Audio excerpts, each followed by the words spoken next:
ನಮಸ್ಕಾರ. JTV news ಸುದ್ದಿಗಳಿಗೆ ಸ್ವಾಗತ. ನಾನು ಅಕ್ಷಯ. ಕರ್ನಾಟಕದ ಕೆಪಿಸಿಸಿ ಅಧ್ಯಕ್ಷ ಬಿಕೆ ಹರಿಪ್ರಸಾದ್ ಬೆಂಗಳೂರಿನಲ್ಲಿ ಪತ್ರಿಕಾಗೋಷ್ಠಿಯನ್ನು ಉದ್ದೇಶಿಸಿ ಮಾತನಾಡಿದರು. ಮತದಾರರ ಪಟ್ಟಿಯ ವಿಶೇಷ ತೀವ್ರ ಪರಿಷ್ಕರಣೆ ಕುರಿತು ಅವರು ಬಿಜೆಪಿ ತನ್ನ ಅಧಿಕಾರವನ್ನು ದುರುಪಯೋಗ ಪಡಿಸಿಕೊಳ್ಳುತ್ತಿದೆ ಮತ್ತು ಬೂತ್ ಮಟ್ಟದ ಅಧಿಕಾರಿಗಳೊಂದಿಗೆ ಸೇರಿ ಪ್ರಕ್ರಿಯೆಯನ್ನು ಸಕ್ರಿಯವಾಗಿ ಕುಶಲತೆಯಿಂದ ನಿರ್ವಹಿಸುತ್ತಿದೆ ಎಂದು ಅವರು ಆರೋಪಿಸಿದರು. ಪ್ರಹ್ಲಾದ್ ಜೋಶಿ ಅವರು ಕುಮಾರಸ್ವಾಮಿ ಅವರನ್ನ ಬಲಿಪಶುವಾಗಿ ಮಾಡ್ತಾ ಇದ್ದಾರೆ, ಅರಿಕೆ ಕುರಿತಾರ ಮಾಡ್ತಾ ಇರ್ತಕ್ಕಂಥ ನಾವು ನೋಡ್ತಾ ಇದ್ದೀವಿ. ಇಡೀ ರಾಷ್ಟ್ರದಲ್ಲಿ ಇದೇನು ಹೊಸದಲ್ಲ. ಕಟ್ಟಕಡೆಯ ಪಕ್ಷ ಉಳಿದಿರೋದೇ JDS. ಅಲ್ಲಿ ಶಿವಸೇನಾ, ಅಕಾಲಿದಳ, JDS, ನಿತಿನ್ ಕುಮಾರ್ ಎಲ್ಲ ಮತ್ತು TMC ಎಲ್ಲವನ್ನೂ ಸಹ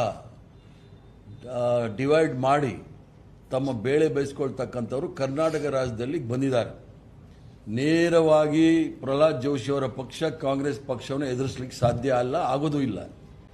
ಅದಕ್ಕೋಸ್ಕರ ಕುಮಾರಸ್ವಾಮಿ ಅವರ ಬೆಂಬಲವನ್ನು ತೆಗೆದುಕೊಂಡು ಕುಮಾರಸ್ವಾಮಿ ಅವರು ಯಾವ ಕಾರಣಕ್ಕೋಸ್ಕರ ಅವ್ರಿಗೆ ದಾಳವಾಗಿ ಬಿದ್ದಿದ್ದಾರೇನೋ ನನಗೆ ಗೊತ್ತಾಗ್ತಾ ಇಲ್ಲ. ಈಗಾಗಲೇ ನಮ್ಮ ಕರ್ನಾಟಕ ರಾಜ್ಯದಲ್ಲಿ 5.5 ಕೋಟಿ 60 ಲಕ್ಷ ಮ್ಯಾಪಿಂಗ್ ಆಗಿರ್ತಕ್ಕಂಥದ್ದು. ಅದರಲ್ಲಿ ಸುಮಾರು 50 ಲಕ್ಷ ಜನವನ್ನ ಕೈ ಬಿಡ್ತಕ್ಕಂಥ ಕೆಲಸ ಆಗಿದೆ. ಈಗ ಅದಾಗೋಗಿದೆ. ನಮ್ಮ ಅನಿಸಿಕೆ, ಕುಮಾರಸ್ವಾಮಿ ಅವರು ಹೇಳೋದು ರಾಮನಗರದಲ್ಲಿ ಮಸೀದಿಯಲ್ಲಿ ಅಥವಾ ಕಾಂಗ್ರೆಸ್ ಪಕ್ಷದ ನಾಯಕರ ಮನೆಗಳಲ್ಲಿ ಎನ್ಯುಮರೇಷನ್ ಫಾರ್ಮ್ಸ್ ಫಿಲ್ ಮಾಡ್ತಾ ಇದ್ದಾರೆ ಅಂತ ಹೇಳಿ. ಯಾವುದಾದ್ರೂ ಲೋಪದೋಷಗಳಿದ್ರೆ ಅದು ಎಲೆಕ್ಷನ್ ಕಮಿಷನ್ ನೋಡುತ್ತೆ. ನಾವೇನಾದರೂ ಡೂಪ್ಲಿಕೇಟ್ ಇವ್ರ ಥರ, ಯಾಕಂದರೆ ಭಾರತೀಯ ಜನತಾ ಪಾರ್ಟಿಯವ್ರದ್ದೇನು ಹೊಸದಲ್ಲ. ಅವರು ಜನಸಂಘ, RSS ಅವರು ಸತ್ತೋಗಿರೋರು ಓಟ್ ಹಾಕ್ಬಿಟ್ಟು ಹೋಗಿರೋದು ನಾವು ಭಾಳ ಸಲ ನೋಡಿದ್ದೀವಿ. ಬೂತ್ ಓಪನ್ ಆದ ತಕ್ಷಣ ಸತ್ತೋದವ್ರು ಎಷ್ಟು ಜನ ಇದ್ದಾರೆ ಸ್ವರ್ಗದಿಂದ ಕರ್ಕೊಂಬಂದು ಅವ್ರು ಓಟ್ ಹಾಕ್ಬಿಟ್ಟು ಹೋಗ್ತಾ ಇರ್ತಾರೆ. ಈ ಕೆಲಸ ಭಾರತೀಯ ಜನತಾ ಪಾರ್ಟಿ ಎಕ್ಸ್ಪರ್ಟ್ಸ್, ಡಾಕ್ಟರೇಟ್ ತಗೊಂಡಿರೋರು. ಇವರು ನಮಗೆ ಹೇಳೋದು ಬೇಡ. ನಾವು ಯಾವತ್ತೂ ಸಹ ಅಡ್ಡದಾರಿ ಹಿಡಿದು ಸರ್ಕಾರವನ್ನಾಗಲಿ ಚುನಾವಣೆ ಗೆಲ್ಲಲಿಕ್ಕೆ ನಾವು ಪ್ರಯತ್ನ ಮಾಡೋ ಜನ ಅಲ್ಲ. ಇವ್ರ ಪ್ರಕಾರ ಬಾಂಗ್ಲಾದೇಶಿಯವರು ಅಂತ ಹೇಳಿ ಕುಮಾರಸ್ವಾಮಿ ಅವರು ಸಹ ಹೇಳಿಕೆ ಕೊಟ್ಟಿದ್ದಾರೆ. ರಾಮನಗರದಲ್ಲಿ ಹೋದ ಬಾರಿ ಒಂದು ಉಪಚುನಾವಣೆಯಲ್ಲಿ ಶ್ರೀಮತಿ ಕುಮಾರಸ್ವಾಮಿ ಅವರು 1 ಲಕ್ಷದಲ್ಲಿ ಗೆದ್ರಲ್ಲ, ಆಗ ಬಾಂಗ್ಲಾದೇಶಿಯವರು ಇರಲಿಲ್ವಾ ಅಂತ ನಾನು ಕೇಳಕ್ಕೆ ಇಚ್ಛೆ ಬಿಡ್ತೇನೆ. ಅದರ ಜೊತೆಗೆ ಏನಾದರೂ ಚಂದ್ರಶೇಖರ್ ಅವರು ಹೇಳಿದಾಗೆ ಪ್ರಹ್ಲಾದ್ ಜೋಶಿ ಅವರು ಕರ್ನಾಟಕದ ಅಭಿವೃದ್ಧಿ ಬಗ್ಗೆ, ಕರ್ನಾಟಕದ ಸಂಸ್ಕೃತಿಯ ಬಗ್ಗೆ ಪಾರ್ಲಿಮೆಂಟಲ್ಲಿ ಎಷ್ಟು ಸಲ ಮಾತಾಡಿದ್ದಾರೆ, ಯಾವ ಕಾರ್ಯಕ್ರಮಗಳಾಗಲಿ ಎಷ್ಟು ಹಣ ತಂದಿದ್ದಾರೆ ಅಂತ ಹೇಳಿದ್ರೆ ನಮಗೂ ಭಾಳ ಸಂತೋಷ ಆಗುತ್ತೆ. 2023 ಚುನಾವಣೆ ಮೊದಲು ಮಹದಾಯಿ ಇದು ಆಗೋಯ್ತು ಅಂತೇಳಿ ಅಲ್ಲಿ ಕೇಕೆ ಹೊಡೆದಿದ್ದೆ ಹುಬ್ಳಿಯಲ್ಲಿ. ಇನ್ನೂ ಸಹ ಎನ್ವೈರ್ಮೆಂಟಲ್ ಕ್ಲಿಯರೆನ್ಸ್ ಅವ್ರಿಗೆ ಸಿಕ್ಕಿಲ್ಲ. ಅವ್ರು ತರಕ್ಕೂ ಆಗೋದಿಲ್ಲ, ತರಕ್ಕೆ ಆಗ್ತಾ ಇಲ್ಲ ಅವ್ರ ಕೈಯಲ್ಲಿ. ಆದ್ದರಿಂದ ಇಲ್ಲ ಸಲ್ಲದ ಆರೋಪ ಮಾಡೋ ಬದಲು ನೈಜ ಪರಿಸ್ಥಿತಿಯನ್ನು ತಿಳ್ಕೊಂಡು ಮಾತಾಡೋದು ಒಳ್ಳೆಯದು.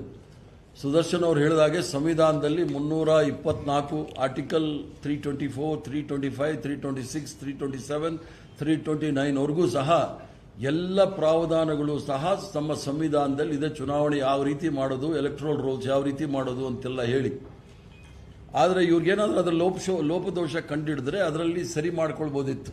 ಆದರೆ ಇವರ ಹುನ್ನಾರ SR ತಗೊಂಡು, ನಾನು ಬೆಂಗಾಲಲ್ಲಿ ಚುನಾವಣೆ ಉಸ್ತುವಾರಿ ವಹಿಸಿದ್ದೆ, 91 ಲಕ್ಷ ಕೈ ಬಿಟ್ಟಿದ್ದಾರೆ, 27 ಲಕ್ಷ ಅಡ್ಜುಡಿಕೇಷನ್ ಅಲ್ಲಿದೆ.